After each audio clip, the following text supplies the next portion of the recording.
So tell us a little bit about yourself and your journey into banking.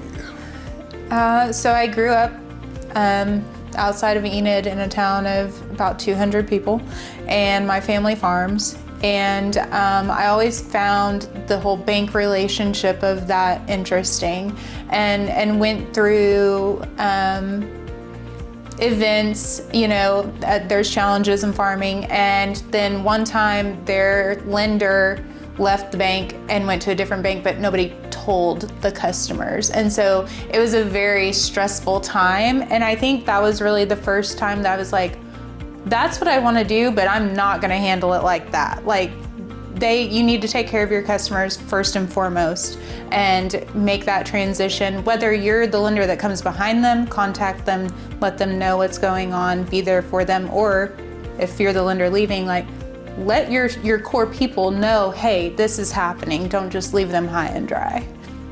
I agree, you should definitely follow up. Yeah. So how long have you been in this industry? Is your background in education somehow related? So I went to Oklahoma State University, majored in agribusiness with an option in finance.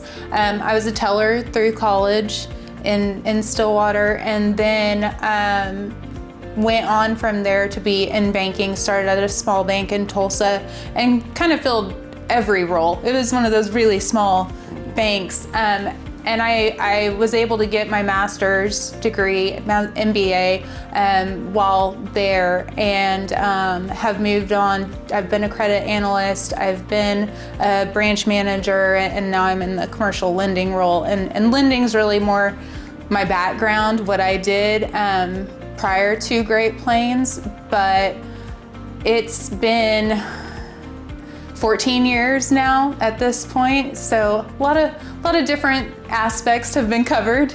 How many locations, or how many different companies would you say? I've been at 4. This is my fourth. Okay. Mm-hmm. And with that, I think the unique thing about banks is that there's always a different perspective or a different way that they function. Mm-hmm. What were some more interesting things that you've seen kind of through your journey? Well, each bank, I started at a state bank but had multiple locations, and then I went to one that was very small, 2 locations, 10 million in assets. I mean, very small. And the difference from there to like Great Plains is astronomically different. I mean, you have somebody who's, the CFO and the branch manager, the owner is the president and the chief lending officer, and me as a loan assistant was talking directly to examiners. It's a completely different aspect because there's less people and you still have to meet those requirements. So there's more structure, obviously, the larger it gets, but you also, I learned a lot being at that smaller location and getting to have those conversations at that time. So it's definitely, you do what you have to do to get the job done. It's just we have more people to get those jobs done here. Mm-hmm. And I think obviously the more resources that you have, mm-hmm. What's different about Great Plains Bank that still kind of gives them that community feel? Because obviously that's been your background and your... Yes. We have built obviously off of those like county seats, small communities, but that's truly at our core how we're kind of set up. And even though we've moved into those bigger markets, I think they try to function kind of like that bank, but for their area, for their district, or whatever you want to call it, like in the metro area and in Texas, obviously. Irving is huge, right? There's different sectors within those, and they're just, in a city, but it's still like the hub of that area. So be who that hub needs you to be, which is the same concept as in rural America. You're the hub, be the hub they need you to be. Good. And a lot of that has to do with the culture. Absolutely, absolutely. Like caring about the people that are sitting in front of you, caring about the community that you're serving, and being an active part of that. I mean, that really kind of aligns with being a community bank and serving those customers. And yes, the needs might be different, but you're still doing what that community needs from you. And now you're here in Enid. Sounds like you've traveled quite a bit over the state. A little bit, yeah. Tell us, how'd you end up here? Well, so where I grew up is just 30 minutes from here. Like, this is where we grocery shopped growing up. Stillwater took me to Tulsa, and then I got married, and now I have twins. And when I realized that we were pregnant with twins, we needed to live closer to family. So Grandma and Grandpa. Yes, Grandma and Grandpa and great grandparents. And so we moved back over here and have been able to raise them. They're 9 now, so been able to raise them, you know, how we thought was best for them too. So. Have you gotten them into ag? Yes, so my family still farms. They go and ride in the tractor and help when they can, and then they're in 4-H and they show livestock, and they're doing all that stuff too. Good. They like chasing the animals? Oh yeah, they love animals, yeah. Okay. So what is the biggest change you've seen in banking since you started? Oh wow. So the year I started in banking was the big mortgage crash, okay? And at that time, that bank had an in-house mortgage department. And so from there, I mean, regulations have changed intensely multiple times. You know, the CFPB was almost not even a thing at that point. So consumer lending has changed drastically. The disclosures that go out on everything, the paperwork has doubled. That's the easiest way to say it. So it's for the better in some instances, but it's just more things to explain and to explain to the customer and educate them on the changes that have taken place since they last did whatever transaction. So obviously AI is here. Do you think that's been, will you see that as a tool that can help you guys through your processes, especially with like paperwork and everything in the next 10 years, 5 years? Potentially. I mean, yeah, the answer is yes. How you use it, I guess, is up to you or up to the bank in terms of procedures. I personally have asked it to help me, you know, write an industry overview or something like that for a memo. I haven't used it for any underwriting purposes, but apparently that's something that's coming or can be done, and I think it'll only get better, you know, as it learns from what you feed it. So I think it'll become a larger part. So expanding on that, just in the workspace or work industry, what skills will matter most in the AI-driven workplace? And it could be outside of banking, but just your opinion on this adoption curve we're going to be taking pretty soon. I think obviously computer skills are necessary. They have been. That's not going to change. And being willing to adapt and learn new programs. But I think the further we get into that and the further that it can do it for you, communication and customer skills are going to be highlighted, because that doesn't go away. You're still going to have to talk to the customer. We don't need Siri to talk to you, you know, like it needs to be you. And I think it can get to where AI could probably do just about anything except for that. I agree. I definitely agree. In school, what do you think they're missing in regards to some of the basic skill sets, you know, that may be needed or that you're not seeing? Well, I do think different schools have different programs, and so some may offer this, but at least in my experience, I mean, you have to have a job in order to get money. You have to do a service or a labor or something like that to get money. It's almost like some just assume that they will get money just because they exist.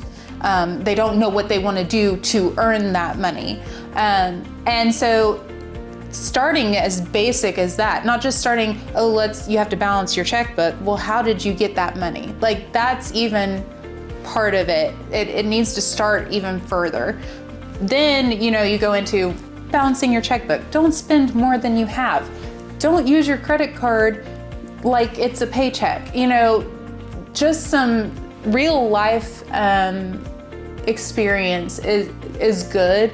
We're involved with Reality Check. I don't know if you've heard of that at all, but different counties or schools, different places will put them on.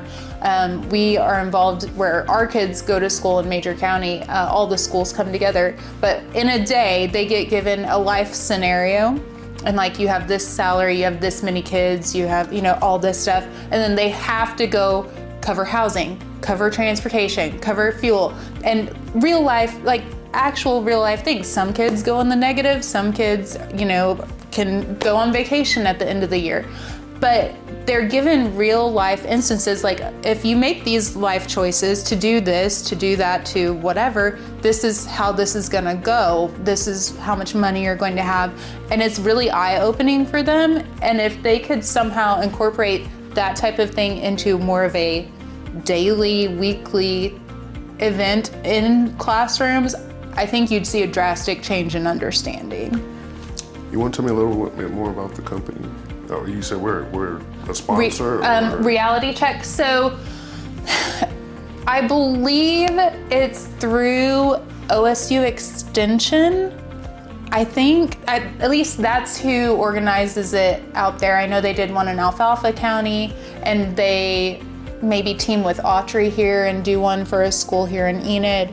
But so it's a program for high school seniors, juniors, seniors. I think it depends on the school how they structure it, but they send them to a centralized location, and then they have business leaders. Like Hollie and I went and were at the bank.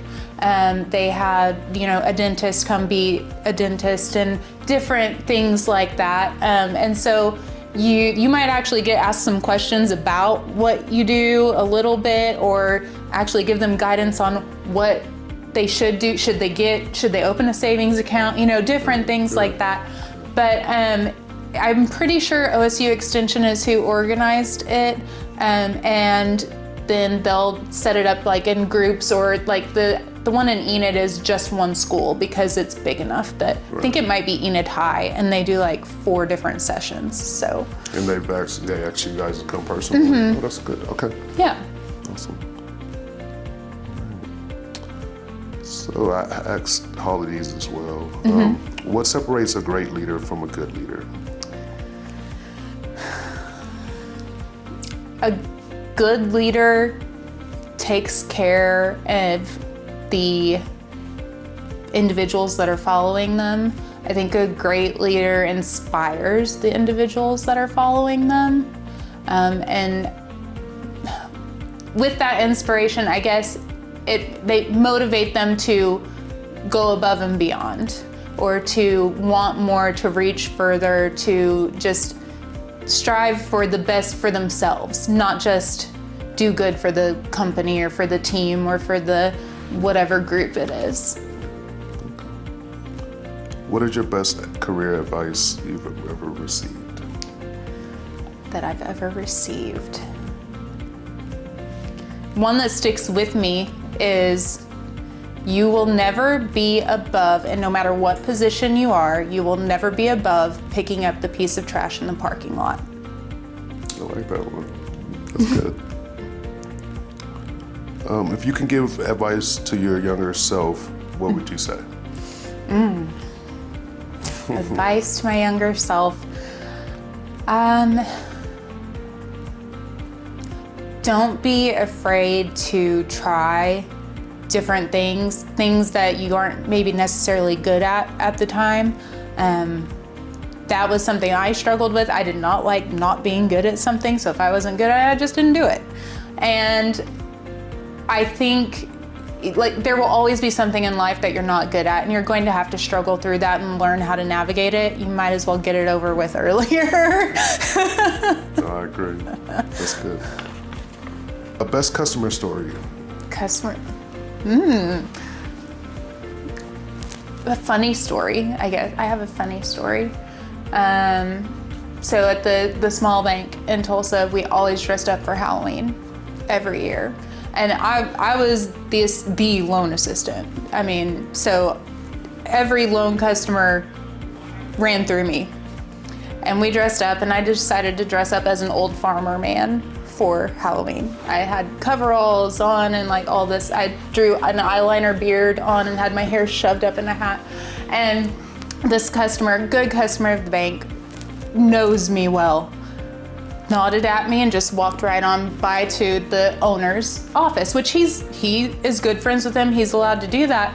Just nodded, nice, hi. And so I had to go in there to give him a piece of paper, and he kind of nodded at me again. And I was like, "You don't know who I am, do you?" And he goes, "Oh my gosh, I didn't know it was you, but you're such a pretty girl, but you look like a man." And that just, it's probably not a great story, but it was hilarious at the time. And it was just very memorable. Yeah. I bet you would have won if you guys did like customer voting. Probably, maybe. There were a couple people that went all out every year, so yeah. I don't know. I think that's what makes it fun. Yeah. You know, the culture. Okay. And then what does a day actually look like for you? A day? Oh, well, I get up very early and have coffee with my husband every morning. That's just like, that's became our time a long time ago.